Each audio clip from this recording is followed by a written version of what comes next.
Hey, what's going on everybody? It's ETA Prime back here again. Today we're going to be taking a look at an awesome little laptop that actually doesn't require a graphics card to game. Now we do have an iGPU, and one of the reasons we can actually get some really great gaming out of the way on this is because it's powered by an AMD Ryzen Phoenix Point APU. And just like a lot of other thin and light laptops on the market right now, we do have the option to add an external GPU.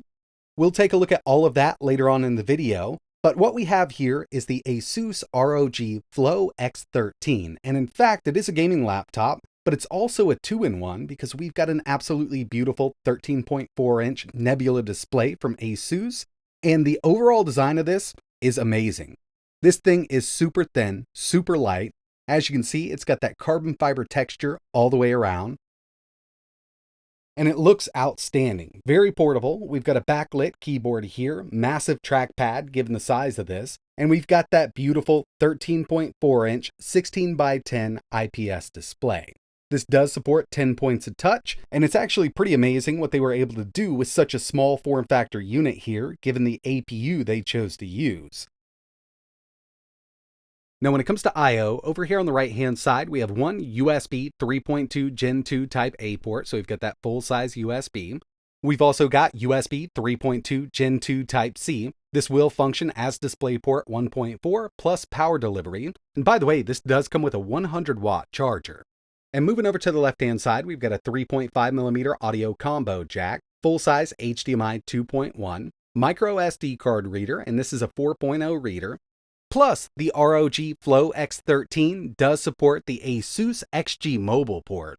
Now, if you're not familiar with this, basically we can go up to an RTX 4090 with their XG mobile eGPU adapters, and this does offer significantly more performance than Thunderbolt 4 or even USB 4, given that we're on an AMD platform here.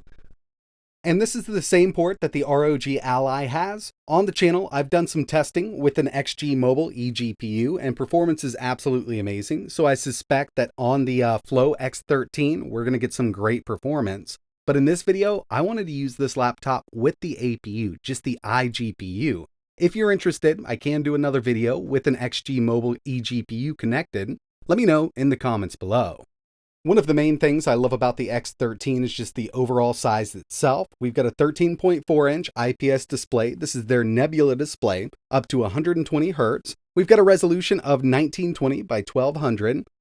Backlit keyboard, massive trackpad given the size of this unit. And I did mention that this is a 2-in-1, so we can actually fold this screen over, and you can use it in that tablet form factor if you wanted to. It'll fold right up on itself. Now when it comes to the specs of the Flow X13, for that APU, we've got the AMD Ryzen 9 7940HS. These cores are based on Zen 4. We've got 8 of them with 16 threads, base clock of 4 GHz, and a max boost up to 5.2. This APU definitely offers some amazing CPU performance, single and multi. We'll take a look at some benchmarks. And of course, we can always connect an XG mobile eGPU to this to really up that GPU performance. But in this video, we're strictly going to be using that iGPU, and this just happens to have the 780M. It's an RDNA 3 iGPU with 12 compute units up to 2800 MHz. They've paired this up with 16 GB of LPDDR5 RAM running at 6400 MHz. We've got that 13.4-inch 120 Hz display. It's got a 16:10 aspect ratio, resolution of 1920 by 1200, adaptive sync, 100% sRGB, and it does support Dolby Vision HDR. Storage is going to be handled by a PCIe 4.0 NVMe M.2 SSD, and this takes a 2230 model, so it's the smaller M.2 SSD. Wi-Fi 6E, Bluetooth 5.3. It's got a 75 watt-hour battery, and it's running Windows 11 right out of the box. Personally, I think this is a very usable laptop. If you wanted to go to tablet mode, you could definitely do it. Fold it right over on the back, and you can see we've got that Ryzen 9 7940HS, 16 GB of LPDDR5 running at 6400 MHz, and of course the 780M iGPU. I wanted to go ahead and jump into some gaming here, and first up we've got Mortal Kombat 1. We're at low settings, 1200p, and we do have FSR set to balance. We're right there on the edge. I'd say taking FSR to performance would be the way to go with this, because we do get some dips under 60, and when it comes to fighting games, I just like running them constant. But overall, I mean, this is some really good performance, just given that we're running on an iGPU.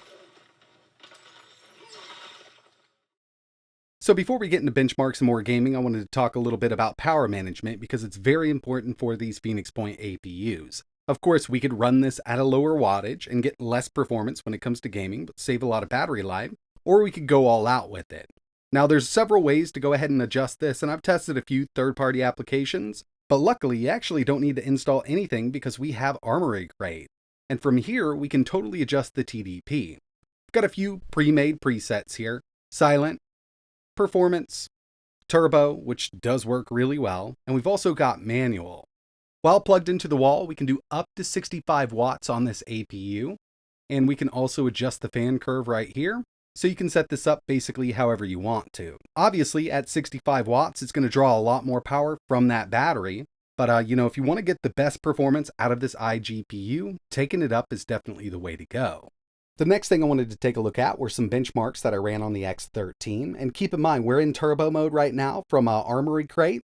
First up, Geekbench 6, single core 2561, multi 11503. These Phoenix Point APUs with the Zen 4 cores offer some great single and multi-core performance, but in turbo mode, we're up to around 50 watts here.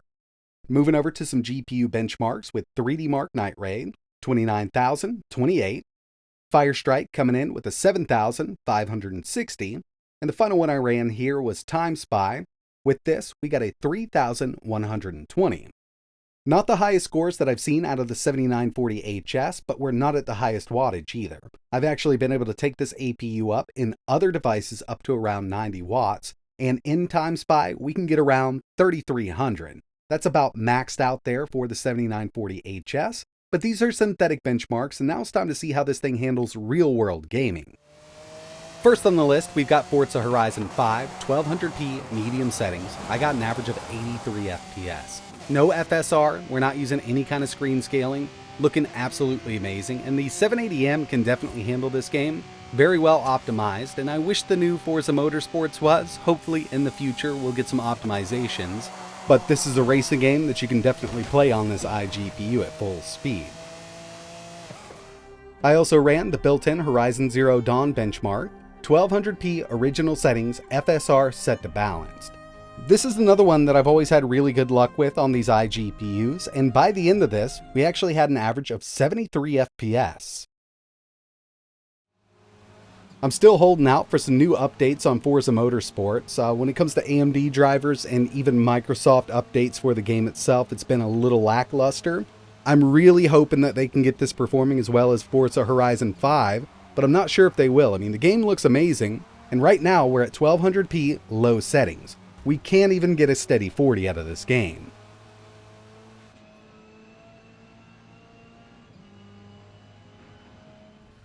Doom Eternal, 1200p medium settings, no resolution scale, we got an average of 76 FPS. And I know the game's getting a bit older, but I always like to test it on these iGPUs just to kind of give me a baseline.